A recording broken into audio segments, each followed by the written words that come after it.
በጉጉት ሲጠበቅ የነበረው የዲፕሎማቶች መንደር በሆነው በሳር ቤት ሳይታችን ላይ የቤት ባለቤት ለመሆን ፈልገው ሽያጭ በመጨረሳችን እድሉ ላመለጣችሁ ደንበኞቻችን ዳግመኛ በዛው ሳር ቤት ከቫቲካን ኤምባሲ ፊት ለፊት የተለያዩ የካሬ አማራጮችን እስከ 35% በሚደርስ እውነተኛ ቅናሽ ከ80 ካሬ ጀምሮ በ5.7 ሚሊዮን ብር የቤት ባለቤት ስናደርጎ በታላቅ ደስታ ነው።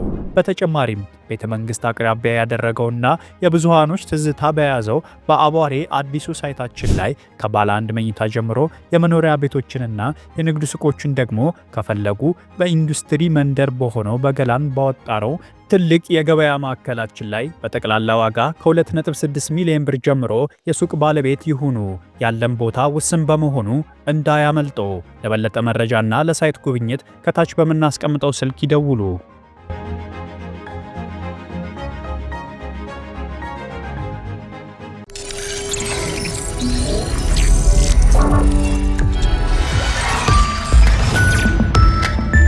ይህ አዋዜ ነው።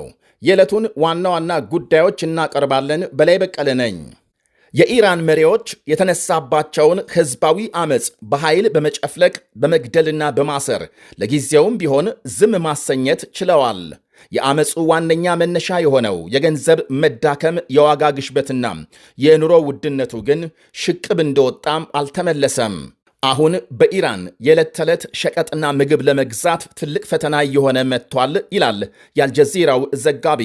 ከ40 ዓመት በላይ በመካከለኛው ምስራቅ የበላይ ሆኖ ለመውጣትና ጠላቴ የሚላትን ከበሬ ግንባር የምታንሰውን ሀገር ለማጥፋት ሲታትር የቆየው የኢራን አገዛዝ የጦር መሳሪያ ጡንቻውን ለማዳበር የገዛ ገንዘቡን ማዳከም የግድ ብሎታል።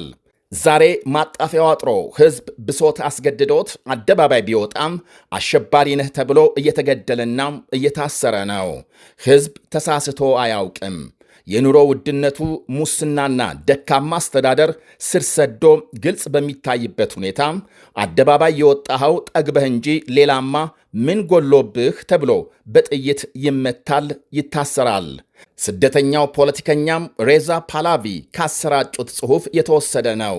ሰልፈኞችን በርቱ እየመጣን ነው በማለት የለውጥ ፈላጊውን ኢራናዊ ሆድ ያስጮሁት ፕሬዝዳንት ትራምፕም ሳውዲ አረቢያም ኢራንን ለሚመቱ የጦር ጀቶች የአየር ክልሌን አልፈቅድም ማለቷን ተከትሎ ወታደራዊ ዘመቻውን ያዘገዩት ይመስላል።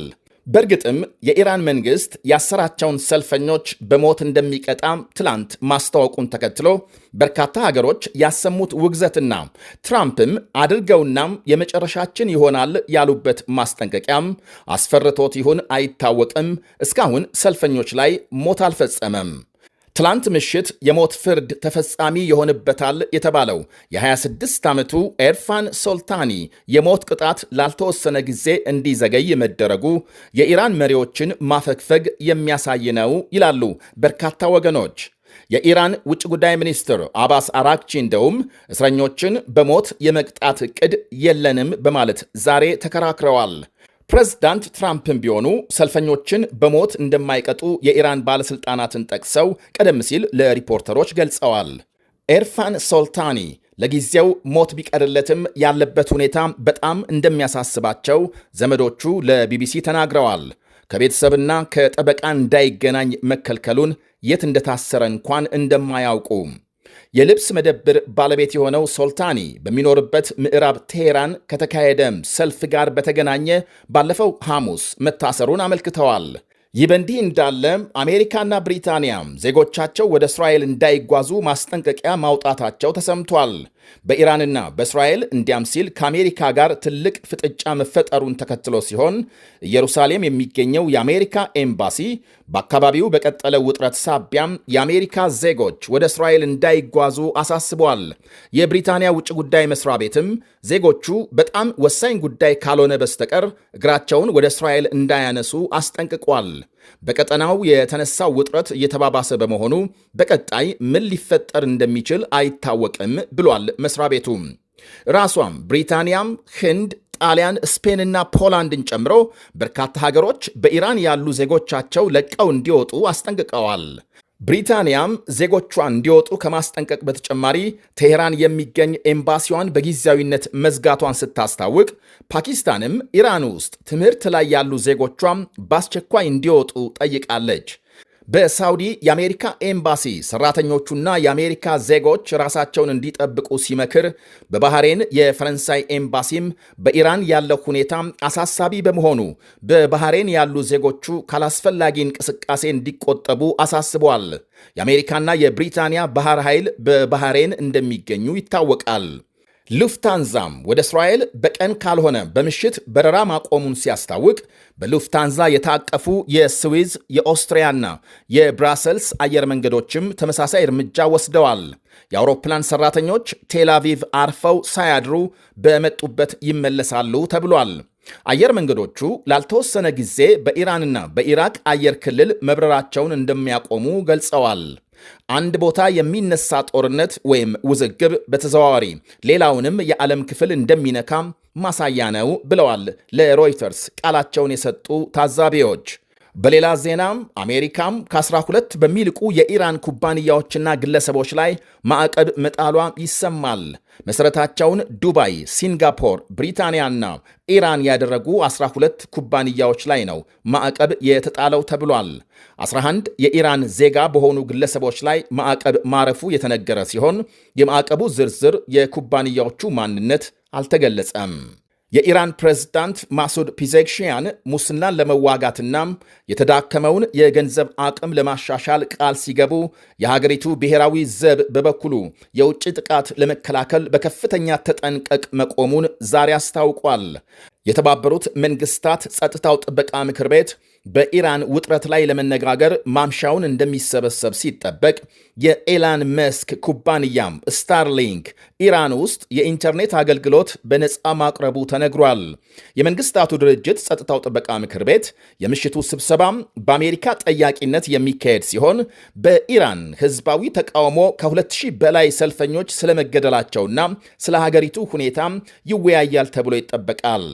ስታርሊንክ በኢራን ነፃ የኢንተርኔት አገልግሎት ቢያቀርብም የስታርሊንክ አገልግሎት ሲጠቀሙ የተገኙ ኢራናውያን እስከ 2 ዓመት በሚደርስ እስር እንደሚቀጡ ይነገራል። ህዝባዊ አመፁን ተከትሎ በመላው ኢራን በአሁኑ ወቅት ኢንተርኔት የተዘጋ ሲሆን ዜጎች ስታርሊንክን እንዳይጠቀሙ የመገናኛ ሳህኖችን ፖሊሶች እየፈተሹ መሆናቸው ይነገራል። አሜሪካም ግሪንላንድን ለመውሰድ እንደምትፈልግ መናገሯን ተከትሎ ከፍተኛ የፈረንሳይ ወታደራዊ ቡድን ግሪንላንድ ዋና ከተማ ኑክ መግባቱ ተነገረም። ቀደም ሲል ጀርመን፣ ስዊድን፣ ኖርዌይ፣ ኔዘርላንድና የብሪታንያ ወታደሮች ግሪንላንድ መግባታቸው ይታወቃል። ፕሬዝዳንት ኢማኑኤል ማክሮን የፈረንሳይ ወታደራዊ ቡድን ቀደም ካሉት ጋር በመቀላቀል የመሬት የአየርና የባህር ቅኝት ያካሂዳል ብለዋል። የአውሮፓ ወታደራዊ መኮንኖች ወደ ግሪንላንድ ያቀኑት የከፊል ራስ ገዟም ግሪንላንድና የበላይ አስተዳዳሪዋም የዴንማርክ ውጭ ጉዳይ ሚኒስትሮች ከአሜሪካ ምክትል ፕሬዝዳንት ጄዲ ቫንስ ጋር ለመነጋገር ወደ ዋሽንግተን መሄዳቸውን ተከትሎ ነው። ትራምፕ ግሪንላንድ ለአሜሪካ ብሔራዊ ደህንነት በጣም አስፈላጊ እንደሆነች በመግለጽ ሩሲያ ወይም ቻይና ከመውሰዳቸው በፊት የራሳችን ለማድረግ የተቻለንን እንጥራለን ብለዋል። በሰሜን አሜሪካ ክልል የምትገኘው ግሪንላንድ 57,000 ገደማ ሕዝብ ሲኖራት የአየር ክልሏም ለቀጠናው ወታደራዊ አየር መከላከል እንቅስቃሴ ወሳኝ እንደሆነም ያምናሉ የአሜሪካ መሪዎች። ለዴንማርክ ኔቶናም ለአውሮፓ ሕብረትም ወሳኝ ስልታዊ መሬት ተደርጋም ትቆጠራለች። አሁን የኔቶና የአውሮፓ ሀገራት ወታደሮቻቸውን ግሪንላንድ መላካቸው ያልተጠበቀ እርምጃ ነው ይላሉ ታዛቢዎች። የየመኑ ሁቲ ቡድን መሪ በሶማሌላንድ የእስራኤል ጥቅሞች ላይ ጥቃት እንደሚፈጽሙ አስጠነቀቁም። የሚሊሻ ቡድኑ በሶማሌላንድ የእስራኤልን እንቅስቃሴ በንቃት እየተከታተለ መሆኑን መሪው አብዱል ማሊክ አልሁቲ ገልጸዋል። እስራኤል በራስ ገዟ ሶማሌላንድ የጦር ሰፈር ለማቋቋም የሚያስችል እንቅስቃሴ መጀመሯን በመግለጽ እቅዱ ከግብ እንዳይደርስ እናደርጋለን ብለዋል። እስራኤል ለሶማሌላንድ ዕውቅና መስጠቷም ሰፊ መነጋገሪያ እንደነበር ሲታወስ፣ ውጭ ጉዳይ ሚኒስትር ጌዲዮን ሳር ሰሞኑን በሶማሌላንድ ጉብኝት አድርገዋል። ይህ አዋዜ ነው። በጉጉት ሲጠበቅ የነበረው የዲፕሎማቶች መንደር በሆነው በሳር ቤት ሳይታችን ላይ የቤት ባለቤት ለመሆን ፈልገው ሽያጭ በመጨረሳችን እድሉ ላመለጣችሁ ደንበኞቻችን ዳግመኛ በዛው ሳር ቤት ከቫቲካን ኤምባሲ ፊት ለፊት የተለያዩ የካሬ አማራጮችን እስከ 35% በሚደርስ እውነተኛ ቅናሽ ከ80 ካሬ ጀምሮ በ5.7 ሚሊዮን ብር የቤት ባለቤት ስናደርጎ በታላቅ ደስታ ነው።